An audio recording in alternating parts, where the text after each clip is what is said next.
Bonjour. Bonjour à tous les pasteurs qui nous écoutent.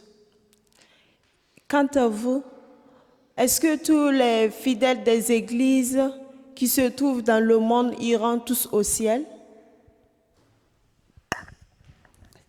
Question très intéressante, à savoir effectivement, est-ce que tous les membres des églises vont au ciel?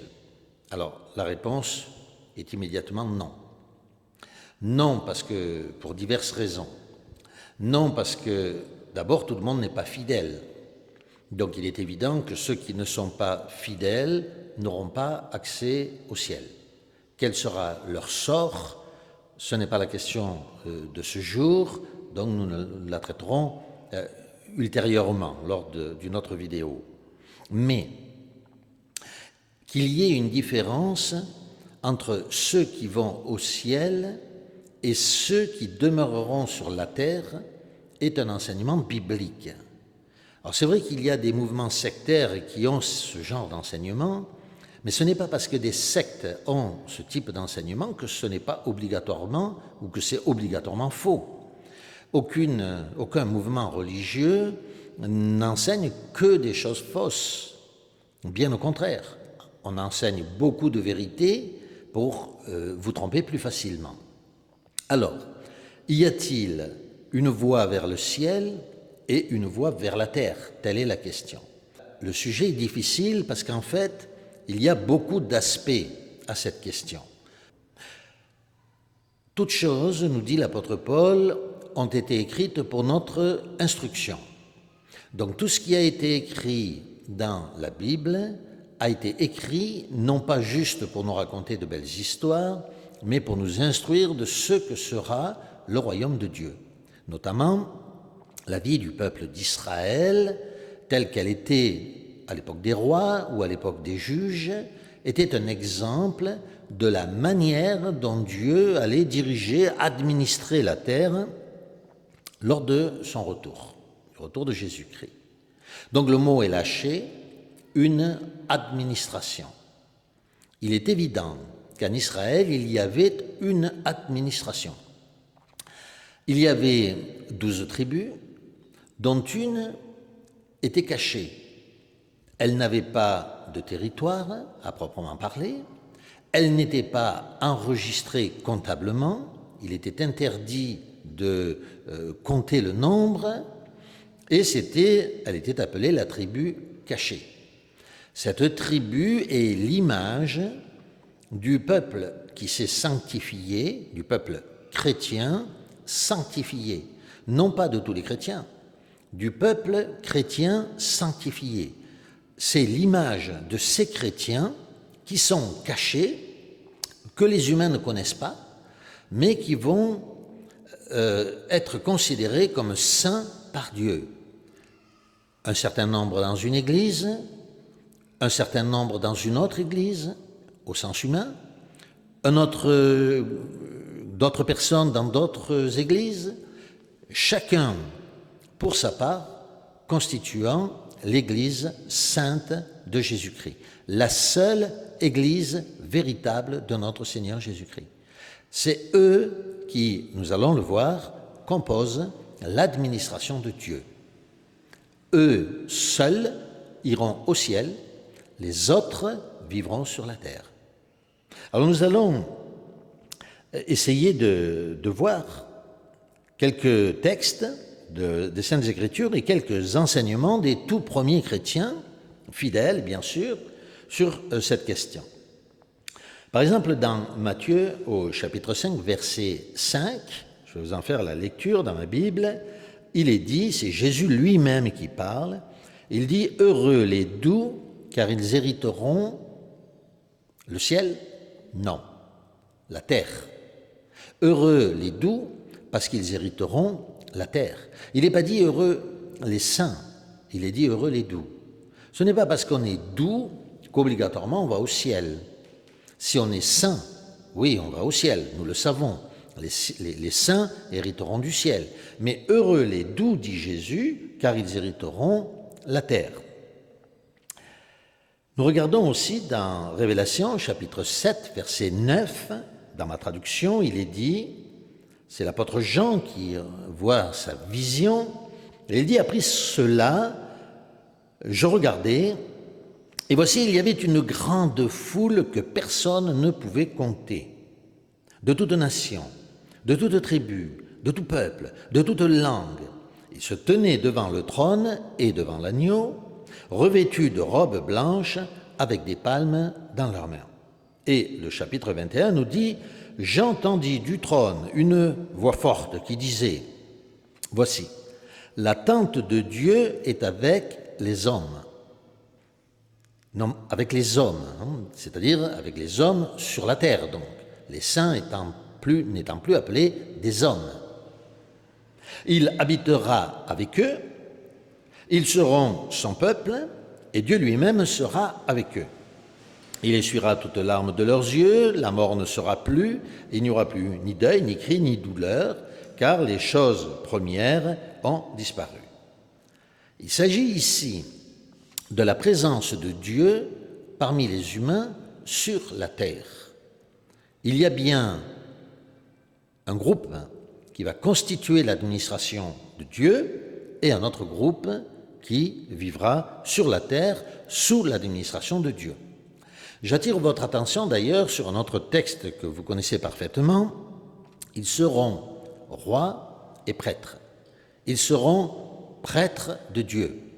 Ou d'autres passages, ils seront rois ou prêtres et juges. Il est évident que si ce groupe qui constitue l'administration de Dieu est juge, c'est qu'ils vont juger des personnes. Ils ne jugeront pas les saints, puisque les saints ne sont pas jugés. Ils jugeront donc des personnes qui méritent d'être jugées. S'ils sont rois, ils régneront donc sur quelqu'un, sur un groupe de personnes. S'il y a des rois, il y a donc des administrés. S'ils sont prêtres, c'est qu'ils sont prêtres pour des gens qui ont besoin de passer par une prêtrise. C'est qu'ils seront intercesseurs pour ceux pour lesquels ils seront prêtres. C'est bien ? Dans Luc d'ailleurs, au chapitre 12, verset 32, Jésus dit ceci, « Ne crains pas, petit troupeau, car votre Père a trouvé bon de vous donner le royaume. » Or, nous savons que dans un autre texte, nous pourrions en citer plusieurs, mais par exemple, l'apôtre Jean dit que Christ est mort non seulement pour nos péchés, mais pour les péchés du monde entier. Donc le monde entier ne constitue pas, bien entendu, un petit troupeau, mais une foule innombrable de personnes. Comme nous venons d'ailleurs de le lire, je vis une foule innombrable de personnes. Il y a donc une foule innombrable de personnes venues du monde entier, et il y a un petit troupeau qui constitue, comme nous l'avons dit, cette administration de Dieu. Je voudrais aussi vous donner quelques commentaires issus des premiers chrétiens. Alors par exemple, Origène, dans son homélie sur le Lévitique, écrit ceci dès les tout premiers siècles de notre ère. Il dit « Si tout le monde était saint, si tous étaient élus, il n'y aurait pas de sort tiré sur les boucs, dont l'un subirait le sort d'être envoyé dans le désert et l'autre celui d'être offert au Seigneur. Mais il y aurait un sort unique, une victime unique pour le seul Seigneur. Mais en fait, dans la foule de ceux qui s'approchent du Seigneur, il y a ceux qui appartiennent au Seigneur, il y en a d'autres qui doivent être envoyés dans le désert. Premier commentaire, celui d'Origène. Donc tout le monde, nous le comprenons, ne va pas au ciel. Prenons un autre commentaire tiré de Irénée. Irénée qui était avant même Origène, dans le temps, tout près. Il écrit ceci, « Une fois ressuscités, nous serons enlevés au ciel. » C'est la doctrine de l'enlèvement de l'Église, n'est-ce pas? Connue de tous les chrétiens. Mais il dit, une fois ressuscités, nous serons tous enlevés au ciel, tous ceux d'entre nous, du moins, que le Seigneur aura jugé dignes.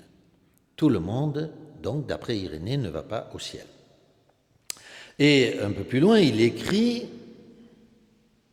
« Et comme le disent les premiers presbytes, c'est alors que ceux qui en auront été jugés dignes du séjour du ciel, y pénétreront, tandis que d'autres jouiront des délices du paradis et que d'autres encore posséderont la splendeur de la cité. » Donc d'après lui, il y a ceux qui iront au ciel, ceux qui iront dans le paradis et d'autres dans la cité.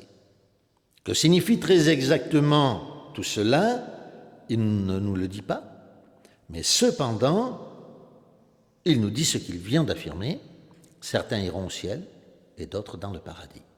Certains au ciel, d'autres sur la terre. Et d'ailleurs, il continue en disant un peu plus loin, « Telle sera la différence d'habitation entre ceux qui auront produit 100 pour un, 60 pour un, 30 pour un. » Et bien entendu, vous le savez, il base son commentaire sur le texte de Matthieu chapitre 13.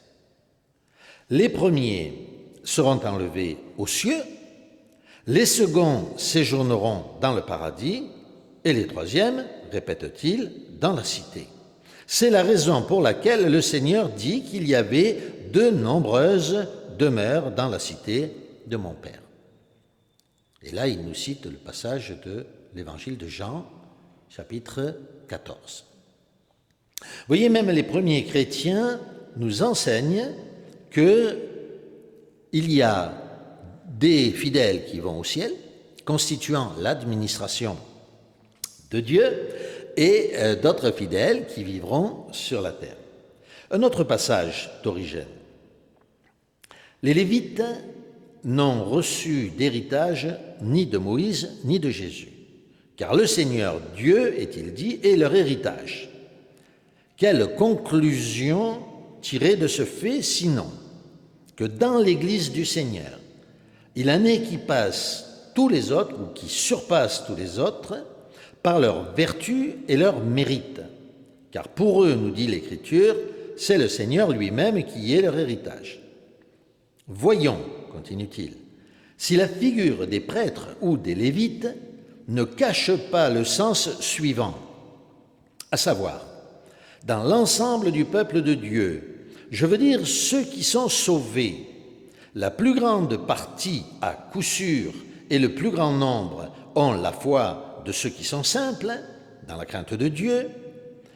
Ils plaisent au Seigneur par leurs œuvres bonnes, par leurs mœurs honnêtes et la qualité de leurs actes, mais ils sont peu nombreux, au contraire, et très rares, ceux qui s'adonnent à la sagesse et à la connaissance, qui gardent leur cœur de toute souillure et cultivent dans leur âme les plus belles vertus. Leur connaissance leur permet d'éclairer la route que les autres, les plus simples, prennent pour venir au salut. Nous notons que, comme, selon ce que dit Origène, que comme dans le peuple de Dieu au temps d'Israël, il y a ceux qui sont simples, il y a ceux qui ont une foi, on va dire, ordinaire, mais qui ont foi, qui croient, et qui vivent saintement. Et puis il y a ceux qui, au contraire, augmentent leur connaissance et enseignent les autres. Cela est vrai déjà aujourd'hui au sein du peuple de Dieu, mais cela sera encore plus vrai, bien entendu, dans le royaume de Dieu. Ceux qui vivront sur la terre, parce que leur fidélité n'a peut-être pas été suffisante pour accéder au royaume de Dieu céleste, seront enseignés par ceux qui, au contraire, auront atteint ces demeures célestes, tellement plébiscitées par notre Seigneur Jésus-Christ. Bon? Oui, c'est bon. Et je suppose qu'il y a d'autres versets bibliques qui traitent ce sujet. Alors, comme je le disais au début de cet exposé, non seulement il y a des versets bibliques qui traitent de cette question, mais de nombreux versets bibliques, de nombreux témoignages des tout premiers chrétiens.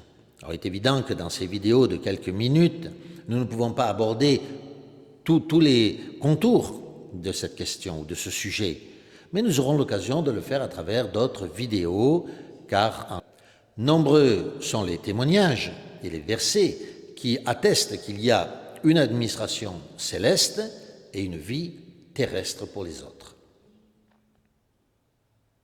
Nous pouvons remercier, je crois, tous les pasteurs qui nous écoutent et nous espérons qu'ils auront compris cet enseignement des Saintes Écritures.